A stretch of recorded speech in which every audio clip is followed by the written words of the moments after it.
Greetings and welcome to a hot and sweaty edition of STL Soccer Talk here at the St. Louis Post-Dispatch and STLtoday.com. I'm Tom Timmermann, and I have just come from a St. Louis City soccer practice, and believe me, it's hot out there. And you weren't even running I wasn't around. even running. I was standing. And, Right. and, Yes. and this is Beth O'Malley, who is, as evidenced by her wearing black clothing, who's been in the office and not been standing outside. Yeah, I was not standing outside today. We represent good and evil here, I think, is what this is. Wait, why can't I be good? Well, you're wearing black. You should have made that decision yeah. before we Okay, begin. I got you. Here, I'll tell you what. I'll do the good news.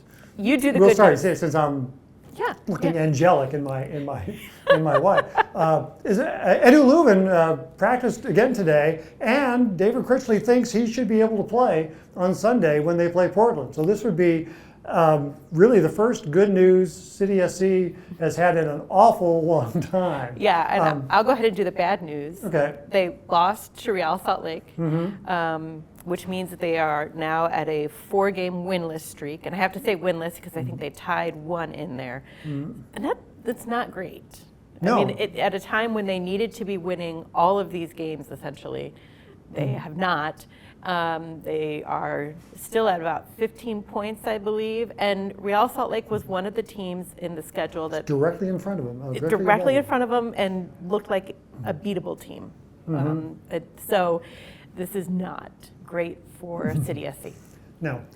But back on the good news, Right. well, but I should say this kind of modifies the good news, is that Lowen's not ready for 90 minutes. And so it's a question of, is he good for 45 so they can start him, or is he only good for 30, in which case he'll come in the second half. But City fans will say, we will take any amount of Lowen we can get on the field. Yeah.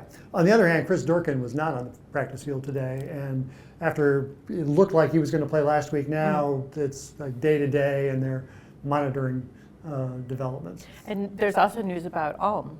And Rasmus Alm has been shut down for the season. He is put on the season-ending injury list, so he is done, and who knows, his contract runs out after this year, Right. so it's a difficult situation for him and the team. They'll have to see how he progresses.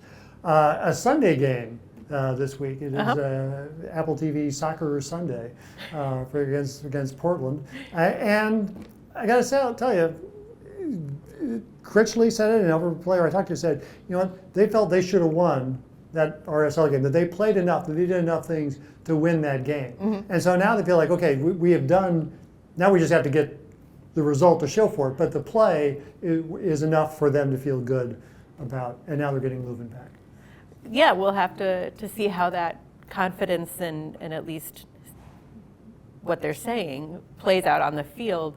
And I know that some of the players were saying they had moments at that game that looked really good. They have to tie together 90 of those moments if each moment is a minute. Yes. And they just have to play a complete game, which is something this team has had trouble doing. The team has really not played a complete game.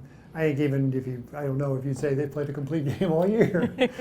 Things are tough, and they are closer and closer to not being mathematically eliminated, but being practically eliminated and from the playoffs. And it's really unrealistic at this point to even talk about that. I think they're done. Yeah. We can Yeah. move on from the playoff discussion because it can't happen at this point. They have to win at a pace very few teams in MLS have been. 11 out of 13 or Right. so, which would really be pushing the odds Right. at this point.